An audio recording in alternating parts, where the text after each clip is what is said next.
Uummanni Wallaggaa uummata naannoo dhiyaa jiraatu. Uummanni kun naannoo bishaanii jiraata. Oromoo Mancaa, Shawaa Lixa, Shawaa Kaabaa, Lixa Wallaggaa, Iluu Abbaa Booraa fi Jimma keessatti kan argamudha. Oromoo Tuulamaa handhuura Oromiyaa naannoo Finfinnee jiraatu. Oromoo Walloo gara Kaabaa naannoo Amaaraa godina addaa Oromiyaa naannoo Harra Shaangii jiraatu. Oromoo Raayyaa fi Oromoo Weejuu jedhamu. Oromoo Ituu naannoo Oromiyaa keessaa laga Hawaas fi laga magaalaa Dirree Dawaa jidduutti kan argamudha. Oromoo Anniyyaa kibba warra Ituu fi dhiya laga Erer jidduutti kan jiraatudha. Oborraa handhuura baha Oromiyaa jiraatu. Ala Oromoo magaalaa Harar fi laga Erer warri jiraatudha. Dhiyatti warri Ituu fi Anniyyaa jidduu jiraatudha.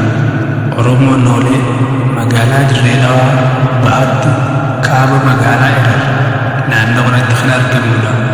Oromoo Baabbilee qaama Oromoo bahaa yoo ta'anillee baha laga Ereriiti kibba bahaa kan jiraatudha.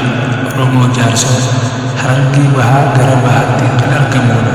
Oromoo Arsii godinaalee Arsii, Baalee fi hanga tokko Shawaa bahaa keessa kan jiraatudha.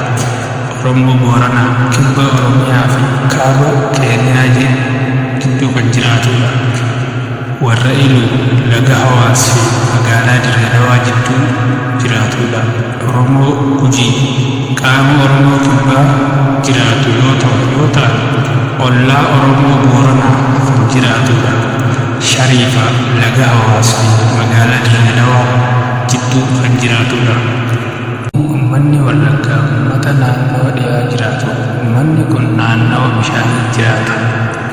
Oromoo Mancaa, Shawaa Lixa, Shawaa Kaabaa, Lixa Wallaggaa, Iluu Abbaa Booraa fi Jimma keessatti kan argamudha.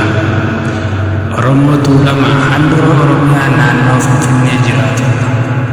Oromoo Walloo gara Kaabaa naannoo Amaaraa godina addaa Oromiyaa naannoo